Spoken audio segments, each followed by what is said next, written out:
Welcome to all of you student IQ classes में आपका स्वागत है। स्टूडेंट आज के वीडियो में जो हम लोग का आंसर क्वेश्चन सेशन चल रहा था उसके हिस्ट्री के आंसर क्वेश्चन के पार्ट थर्ड हम लोग करने वाले हैं। आपका एक लेक्चर अगर आप बढ़िया से देख ले रहे हैं तो आप अच्छा तरीके से इसको देख लीजिएगा, इसको याद कर लीजिएगा और जाके एग्जाम में अच्छा तरीके से लिख सकते हैं। बात समझ की होनी चाहिए कि आपको अच्छा तरीके से समझ में आना चाहिए। अगर आपको ये चीजें अच्छी तरह समझ में आ जाएगी तो आप एग्जाम में जाके अच्छा से लिख सकते हैं। ठीक है, तो चलिए शुरू करते हैं। हम लोगों ने पार्ट 2 तक देख लिया था, वीडियो अपलोड भी कर दिया गया है, आप लोग जाके देख लीजिएगा। तो चलिए शुरू करते हैं। पहला है कि औद्योगिक आयोग की नियुक्ति कब हुई और इसके क्या उद्देश्य है। देखिए, औद्योगिक आयोग की नियुक्ति कब हुई थी? 1916 में हुई थी, याद रखिएगा। औद्योगिक आयोग की नियुक्ति हुई थी 1916 में। इसकी नियुक्ति का उद्देश्य था उद्योग तथा व्यापार के भारतीय वित्त से संबंधित परिवर्तनों के लिए उन क्षेत्रों का पता लगाना जिसमें सरकार द्वारा सहायता प्रदान की जा सके। यानी आयोग का मतलब होता है कि एक प्रकार का कानून है ना, तो ये इसकी नियुक्ति इसलिए हो सकी क्योंकि रोजगार का पता लगाया जा सके, है ना, और सरकार की सहायता ली जा सके। 1916 ईस्वी में इसकी नियुक्ति हुई थी जिससे रोजगार संबंधित बातें हैं कि सरकार को या लोगों को रोजगार के बारे में सरकार से जानकारी मिल सके। देखिए, ये क्वेश्चन बहुत ही इंपॉर्टेंट है। निरौद्योगीकरण क्या होता है? निरौद्योगीकरण का मतलब क्या होता है? देखिए, निरौद्योगीकरण का मतलब होता है कि नए नए मशीनों के आविष्कार ने उद्योग में उत्पादन में वृद्धि कर औद्योगीकरण की शुरुआत तो कर दी। कारखानों में बृहद पैमाने पर बना माल, है ना, दूसरे जगह से सस्ता होता था। बड़े कारखानों के कुटीर उद्योग, ये कुटीर उद्योग क्या हो गए? बंद हो गए। देखिए ध्यान से, अगर कोई पूछेगा निरौद्योगीकरण से क्या समझते हैं तो आप कहिएगा कि औद्योगिक क्रांति तो हो गई। औद्योगिक क्रांति होने के बाद बढ़िया बढ़िया चीजें मशीन के द्वारा बनती थी और वे चीजें क्या होती थी? सस्ती भी होती थी। लेकिन उससे घाटा क्या हुआ? उससे घाटा हुआ जितने भी कुटीर उद्योग थे यानी छोटे पैमाने के उद्योग थे वो क्या हो गए? बंद हो गए। तो इसी को निरौद्योगीकरण के नाम से जाना जाता है। कोई दिक्कत? तो निरौद्योगीकरण क्या है कि औद्योगिक क्रांति के फलस्वरूप बड़े बड़े उद्योग धंधे जब चल पड़े तो छोटे छोटे उद्योग धंधे क्या हो गए? ठप पड़ गए, बंद हो गए। इसको क्या कहा जाता है? निरौद्योगीकरण के नाम से जाना जाता है। आई होप दैट आप लोग इसको लिख लीजिएगा।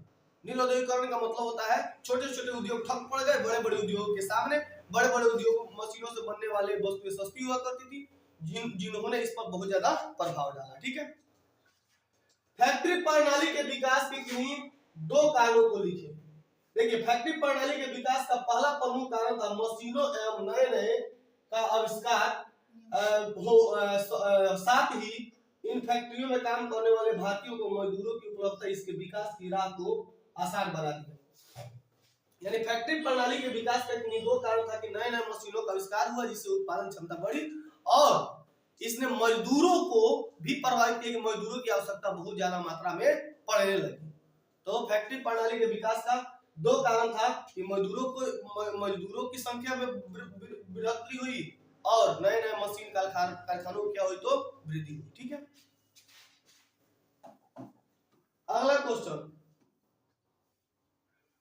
एक क्वेश्चन आएगा 18वीं शताब्दी में भारत के मुख्य उद्योग कौन कौन से थे? 18वीं शताब्दी में भारत के मुख्य उद्योग कौन कौन से थे? तो 18वीं शताब्दी में भारत के मुख्य उद्योग वस्त्र उद्योग, इसके अंतर्गत मलमल उद्योग, शिल्प उद्योग, सूती वस्त्र का उद्योग, छींट के कपड़े, ऊनी कपड़े, रुई उद्योग आदि प्रमुख थे। यानी कपड़ा से संबंधित है। तो 18वीं सदी के उद्योगों में आप लिख लीजिएगा कि वस्त्र उद्योग था, मलमल उद्योग था, शिल्प तथा, है ना, तसर ये था, सूती वस्त्र उद्योग था, छींट कपड़े, ऊनी कपड़े, ये सब कपड़ा से संबंधित उद्योग 18वीं सदी में ज्यादा क्या थे? तो विकसित थे। तो 28 सदी के मुख्य उद्योगों में क्या लिखिएगा? कपास के कपड़े का विकास हुआ, छींट के उद्योग, मलमल, सूती वस्त्र, ये सब का क्या हुआ? तो विकास हुआ था। ठीक है, एक क्वेश्चन आता है कोयला एवं लौह उद्योग ने औद्योगिकरण को गति प्रदान की कैसे? सही बात है, कोयला और लौह उद्योग ने उद्योग को गति प्रदान की। आप जानते हैं कि लौह उद्योग को उद्योग की जननी कहा जाता है। लौह उद्योग को क्या कहा जाता है? उद्योग की जननी कहा जाता है। कोयला और लौह उद्योग ने बड़ी मात्रा में उद्योग को बहुत ज्यादा प्रभावित की। कोयला जब ज्यादा जाने लगा तो क्या होगा, अत्यधिक मशीनें क्या होने लगी, चलाई जाने लगी कोयला के कारण, भाप इंजन के कारण अधिक से अधिक मशीनें चलाई जाती थी, है ना। तो और लोहे, लौह उद्योग, जितने भी फैक्ट्रियां बनती थी उस समय किसका प्रयोग होता था, लोहे का उपयोग होता था, है ना। तो बड़ी बड़ी फैक्ट्रियां बनाने जाने लगी, है ना। तो इस प्रकार आप कह सकते हैं कि इसने बहुत ज्यादा गति प्रदान कर दिया औद्योगिकरण के क्षेत्र में। तो आप क्या लिखिएगा कि कोयला और लौह उद्योग ने औद्योगिकरण को गति प्रदान की, क्योंकि कोयला से बहुत सारी इंजनें चलाई जाती थी, भाप इंजन वगैरह चलाई जाती थी, बड़े बड़े मशीनें चलाई जाती थी कोयला के ईंधन के रूप में, है ना। और औद्योगिक और लौह उद्योग के द्वारा बड़ी बड़ी कंपनियां क्या की जाती थी, तैयार की जाती थी, क्योंकि लौह उद्योग ही क्या कहा जाता है, तो जननी कहा जाता है। अगला क्वेश्चन आपका है औद्योगिकरण से आप क्या समझते हैं। देखिए, औद्योगिकरण का मतलब होता है उद्योगों के क्षेत्र में हुई वृद्धि। क्या है, उद्योगों के क्षेत्र में हुई वृद्धि को क्या कहते हैं, औद्योगिकरण कहते हैं।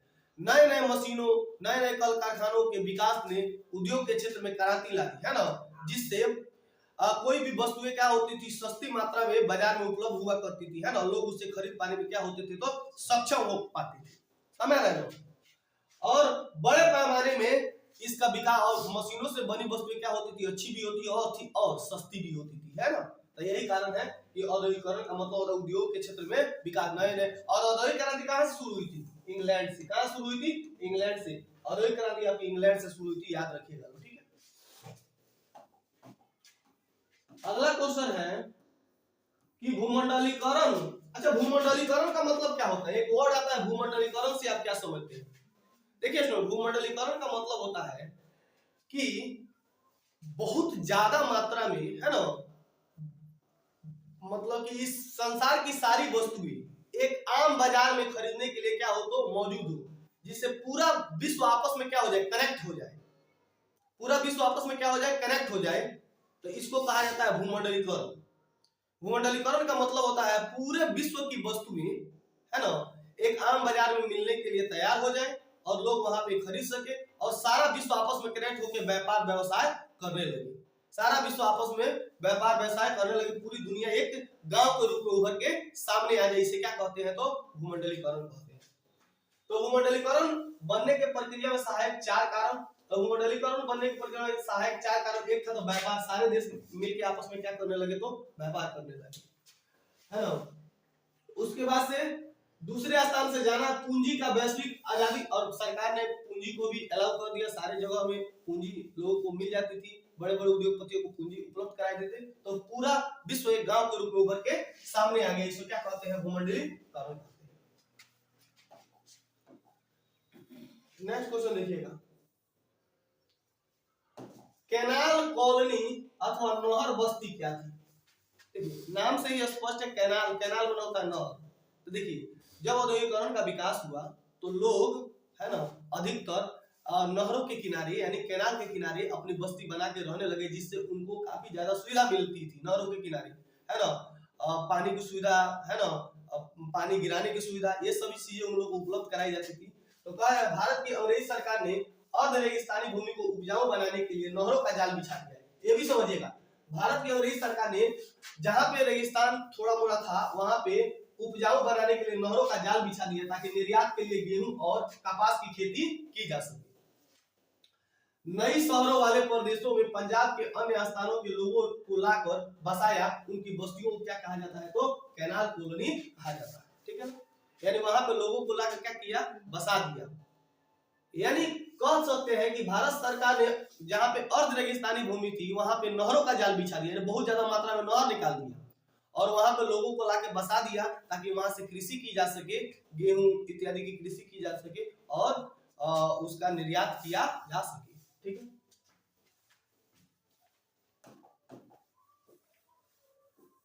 ठीक है, रेशम मार्ग का क्या अर्थ था, रेशम मार्ग का मतलब क्या होता था।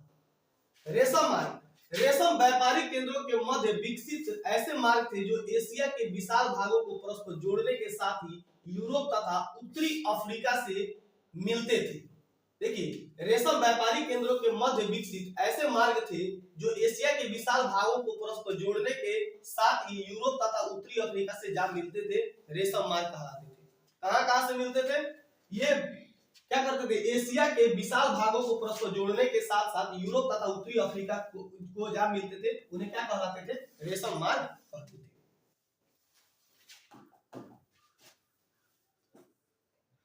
एक क्वेश्चन आता है जो आप लोगों को सिंपल है, शहरों ने किन किन समस्याओं को जन्म दिया? तो जब शहर का विकास हुआ तो शहरों ने बहुत सारी समस्याओं को भी जन्म दिया। शहर से बहुत ज्यादा फायदा भी हुआ था, शहर से बहुत ज्यादा घाटा भी हुआ। जहां जहां शहर बसाए गए वहां गंदगी बहुत मात्रा में क्या होने लगी? फैलने लगी, है ना। शहर जहां जहां बसाने लगे वहां पे गंदगी काफी ज्यादा क्या हो गई? तो फैलने लगी। देखिएगा, शहरों ने कई समस्याओं को जन्म दिया। श्रमिकों की संख्या काफी अधिक थी, अतः इसके लिए आवास की समस्या उत्पन्न हुई। पहला कारण क्या था? तो इसके लिए आवास की समस्या उत्पन्न हुई। लोग रहे कहां? शहरीकरण हुआ लेकिन शहरों ने आवास की सुविधा को क्या किया? तो उत्पन्न किया, रहने का दिक्कत होने लगा। कारखानों के मालिकों द्वारा जो आवास बनाए गए उसमें पर्याप्त रोशनी, पानी, स्वच्छ हवा उपलब्ध नहीं थी।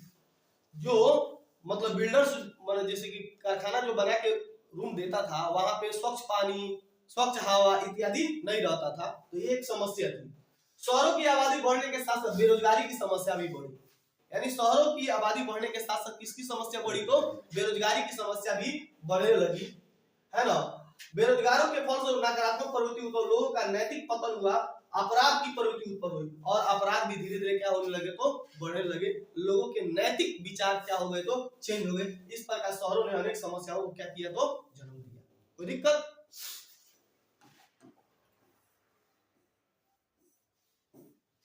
अगला क्वेश्चन देखिएगा।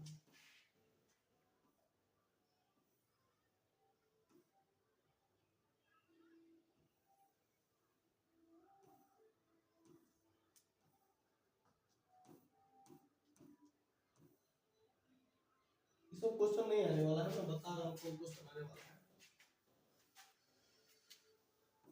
हाँ, ये क्वेश्चन थोड़ा सा देख लीजिएगा, ये इंपॉर्टेंट है। जब हम कहते हैं कि 16वीं सदी में दुनिया सिकुड़ने लगी तो इसका क्या मतलब है? देखिए, दुनिया सिकुड़ने लगे का मतलब क्या होता है? दुनिया के बाजार एक दूसरे से क्या होने लगे? कनेक्ट होने लगे।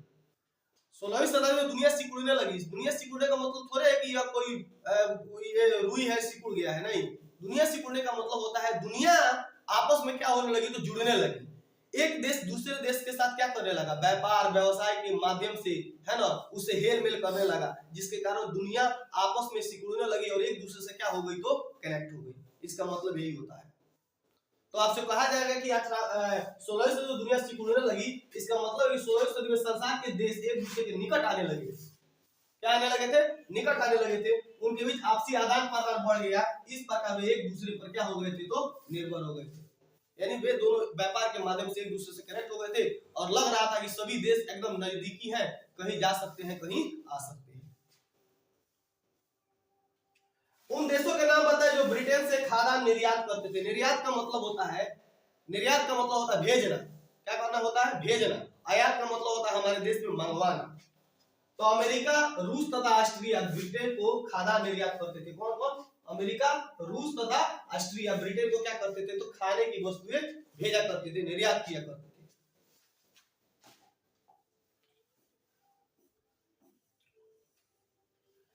एक क्वेश्चन भी डाल दीजिए। शहर किस प्रकार की क्रियाओं का केंद्र होता है? शहर में मुख्यतः व्यापार तथा उत्पादन होता है। शहर में मुख्यतः क्या होता है? तो व्यापार तथा उत्पादन होता है। शहरों के बसने एवं विकसित होते ही प्रशासन नागरिक सुविधाओं का प्रबंधन, शिक्षा आदि कार्यकलाप भी स्वतंत्र रूप से करता है। इस प्रकार शहर उत्पादन, व्यापार, प्रशासन, राजनीति, शिक्षा और क्रियाओं का केंद्र होता है। किसका केंद्र होता है? शहर जो है उत्पादन, व्यापार, प्रशासन, राजनीतिक, शिक्षा इत्यादि का क्या होता है? तो केंद्र होता है। यानी शहरों में अच्छी मात्रा में बिजली, अच्छी मात्रा में शिक्षा, अच्छी मात्रा में आपका जो है ना रोजगार इत्यादि मिलते हैं। तो इन सब चीजों का केंद्र कौन होता है? तो शहर होता है, क्योंकि सभी लोग शहरों में कमाने के लिए जाते हैं।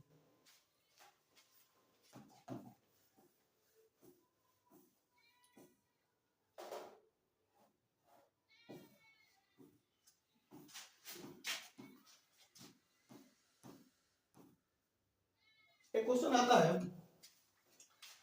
आर्थिक संकट से आप क्या समझते हैं?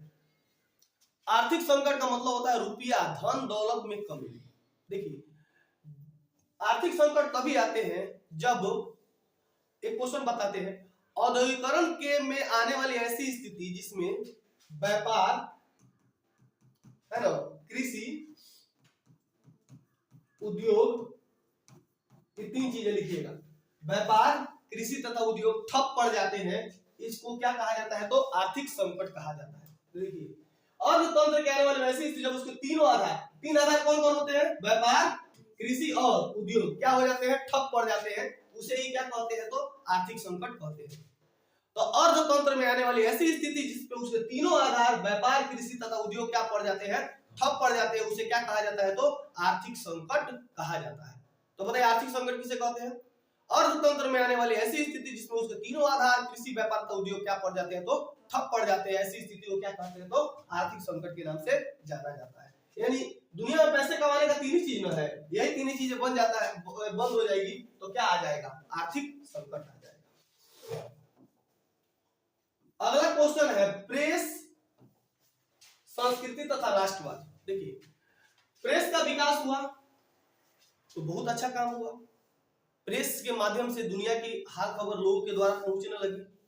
अखबार के कारण, कोई चीज लिख देने के कारण पूरे देश के लोग जान जाते थे।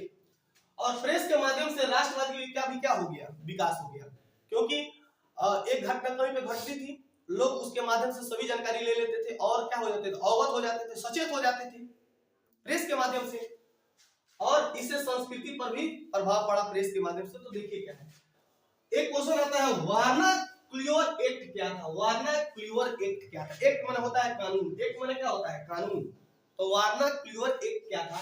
तो वर्नाक्युलर एक्ट 1978 इसमें लॉर्ड लिंटन द्वारा शुरू किया गया था। किसके द्वारा शुरू किया गया था? लॉर्ड लिंटन द्वारा शुरू किया गया था 1978 में। इस एक्ट के द्वारा भारतीय प्रेस पर नियंत्रण रखने का प्रयास किया गया। भारतीय प्रेस पर क्या रखने का अधिकार किया गया? नियंत्रण, यानी तुम हमारे नियंत्रण में रहोगी। प्रेस कभी भी स्वतंत्र होता है, प्रेस किसी के नियंत्रण में नहीं होता है। लेकिन इस एक्ट के द्वारा प्रेस पर नियंत्रण करने का क्या किया गया? तो प्रयास किया गया। प्रेस तुम जो हम कहेंगे वही छापोगे। प्रेस तो ऐसा नहीं करती है, प्रेस को तो जो स्वतंत्रता है, जो अच्छाई है, जो बुराई है, उसको छापने का अधिकार है। तो एक इस एक्ट में प्रेस पर, है ना, नियंत्रण करने का प्रयास किया गया। यह एक भारतीय समाचार पत्रों की भाषा और भावना को नियंत्रित करने में सफल रहा, और ये सफल भी रहा। इससे जनता में असंतोष की भावना को जन्म दिया। अब जनता इससे खुश रहेगी कि नाखुश रहेगी? जनता इससे असंतोष रहेगी, क्योंकि प्रेस भाई सच्ची चीजों को दिखाता है। आप कहिए कि हम जो बोलेंगे वही छापो, तो जनता क्या हो जाएगी? असंतोष हो जाएगी। तो वर्नाक्युलर प्रेस, वर्नाक्युलर एक्ट एक प्रकार का प्रेस एक्ट था जो 1978 इसमें लॉर्ड लिंटन के द्वारा शुरू किया गया। इसमें प्रेस पर नियंत्रण रखने का बात किया गया, और ये काफी हद तक क्या हो रहा? तो सफल भी रहा। इससे जनता में क्या था? तो असंतोष था। अगला क्वेश्चन, छापाखाना क्या है? देखिए, छापाखाना एक यंत्र है जिसके द्वारा कागज पर छपाई संभव हो सकती है। छापाखाना क्या है? एक प्रकार का यंत्र है, मशीन है, जिसके द्वारा कागज पर क्या की जाती है? छपाई। हमारे यहाँ कार्ड और कैसे छपाते हैं? छापाखाना के माध्यम से छपाते हैं। पेपर पर कैसे छपाते हैं? छापाखाने के माध्यम से छपाते हैं। तो एक बहुत पहले किताब या कलम से कोई चीजें लिखी जाती थी, जो काफी ज्यादा मुश्किल होती है। आज एक बार लिख दो, छपवा दो, कितना कॉपी निकाल दो, कोई दिक्कत नहीं है ना, फोटोकॉपी। तो छापाखाना एक प्रकार का यंत्र है जिसके द्वारा कागज पर क्या की जाती है? छपाई की जाती है। छापाखाने के कारण ही आज किताबों की भारी संख्या में छपाई संभव है। आज इसी के द्वारा ना किताबें छपी जाती है, वरना किताब सबके लिए कहाँ मुश्किल होता है? कितना हाथ से किताब लिखा जाता है ना। छापाखाना का आविष्कार का श्रेय जर्मनी के गुटेनबर्ग को दिया जाता है। छापाखाना का श्रेय किसको दिया जाता है? जर्मनी के गुटेनबर्ग को दिया जाता है। कोई दिक्कत? रेशम मार्ग हम लोग पढ़ चुके हैं। सर सैयद अहमद कौन थे? थोड़ा सा जान जाए। सर सैयद अहमद पहले भारतीय मुसलमान थे। कौन थे? पहले भारतीय मुसलमान थे, जिन्होंने मुसलमानों को संगठित करने, उनकी अंग्रेजी भाषा में शिक्षा तथा उनके आधुनिकीकरण को करने का प्रयास किया। कहा कि आप लोग अंग्रेजी भाषा को बढ़ाइए, अंग्रेजी भाषा का वो आधुनिकीकरण किया। इसके लिए उन्होंने साइंटिफिक सोसाइटी की तथा अलीगढ़ में एंग्लो ओरिएंटल कॉलेज की स्थापना की। साइंटिफिक सोसाइटी तथा एंग्लो ओरिएंटल की स्थापना किसने की थी? सर सैयद अहमद खान ने की थी। उन्होंने अलीगढ़ जनरल नाम से समाचार पत्र भी निकाला था, सर सैयद अहमद का। इनके बारे में आप डिटेल में लिख सकते हैं, इसको कॉपी में याद कर लीजिएगा, ठीक है।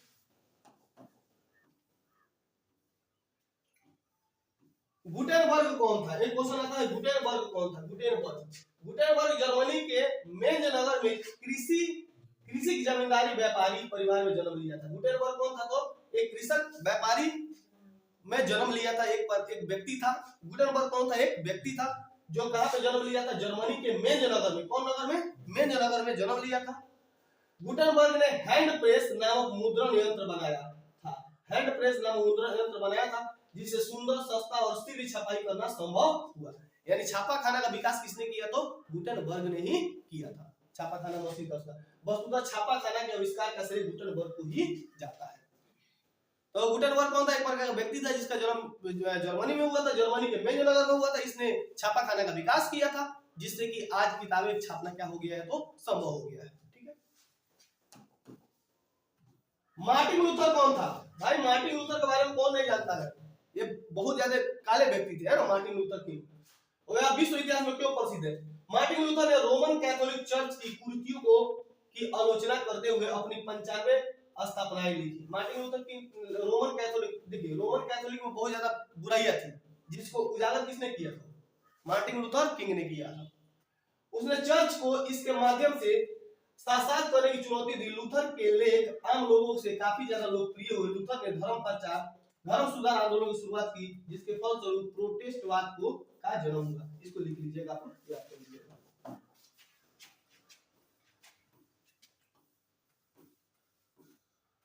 एक क्वेश्चन आता है, पांडुलिपि क्या है?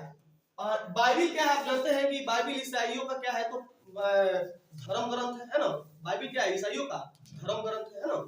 तो बाइबिल ईसाइयों का पवित्र धर्म ग्रंथ है। गुटेनबर्ग ने अपने मुद्रण यंत्र हैंड प्रेस के माध्यम से पहली बार पुस्तक जो छापी थी वह बाइबिल है।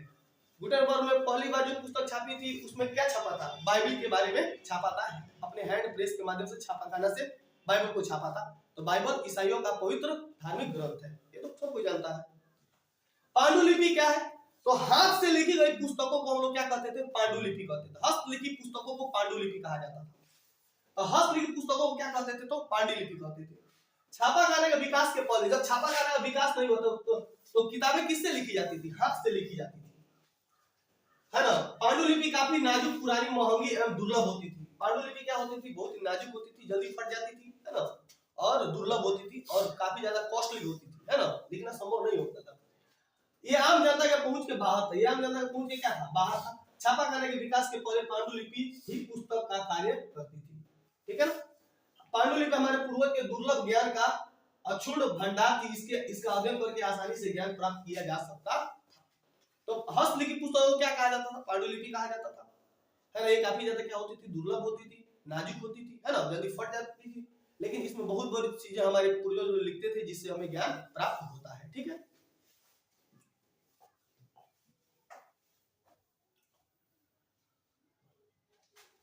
एक बात बताइए, स्वतंत्र भारत में प्रेस की भूमिका का वर्णन बताइए। भाई प्रेस का क्या काम होता है?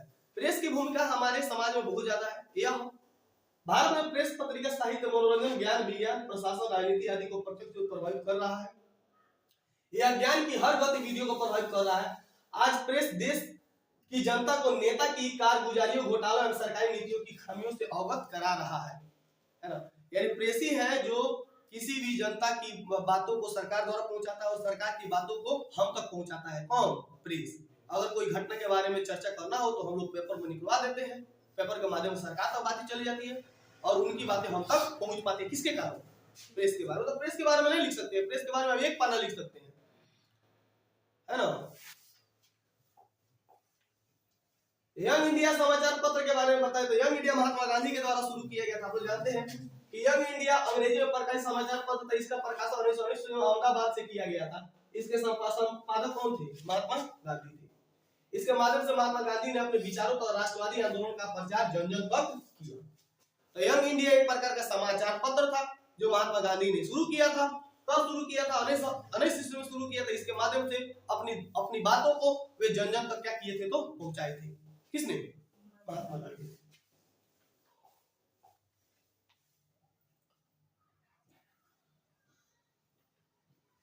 अच्छा बताइए, छापा खाना से क्या लाभ हुआ? भाई छापा खाना से बहुत ज्यादा लाभ हुआ। छापा खाना से हस्तलिखित जो पुस्तकें होती थी वह काफी ज्यादा महंगी होती थी, नाजुक होती थी, लेकिन छापा खाने के विकास से किताबें बड़ी मात्रा में छपने लगी, है ना, समझ रहे ना, और ये सस्ती होती थी और ये लोगों तक बहुत जल्दी पहुंच जाया करती थी। छपाई लकड़ी के ब्लॉक द्वारा होता था। यह मुद्रण कला, है ना, समरकंद पारसिया मार्ग के से यूरोप तक पहुंची। तो ये कहां से? छपाई लकड़ी के ब्लॉक से होता था। यह मुद्रण कला समरकंद पारसिया मार्ग सिल्क रूट से यूरोप तक पहुंची। इसे यूरोप पहुंचाने वाला रोमन मिशनरी एवं मार्को पोलो था। कौन पहुंचाया था? रोमन मिशनरी एवं मार्को पोलो था। वहां इस कला का प्रयोग ताश एवं धार्मिक चित्र छापने के लिए किया गया। ताश और धार्मिक चित्र छापने के लिए किया गया, किंतु रोमन लिपि में अक्षरों की संख्या काफी कम थी और लकड़ी तथा धातु के बने घुमावदार टाइपों का प्रसार तेजी से हुआ। छापा खाना से पुस्तकें ज्यादा मात्रा में जल्दी छपने लगी और विज्ञान का वितरण संपूर्ण विश्व में तेजी से फैल गया। अगर इतना क्वेश्चन अगर आप लोग याद करके जाते हैं हिस्ट्री में, तो हमें नहीं लगता है कि आपका कोई भी क्वेश्चन छूट पाएगा। तो इसको बढ़िया से याद कर लीजिएगा, समझ लीजिएगा, लेक्चर को 2 बार 3 बार देख लीजिएगा। 3 पार्ट में है, तीनों को 10-10 20 मिनट देखिएगा तो आराम से आप समझ सकते हैं। और आप इतना जो बोल दिए हैं उसको आप क्या कीजिएगा, समझने का प्रयास कीजिएगा और लिखने का प्रयास कीजिएगा। बस हिस्ट्री यहीं तक आपका समाप्त होता है। Thank you very much.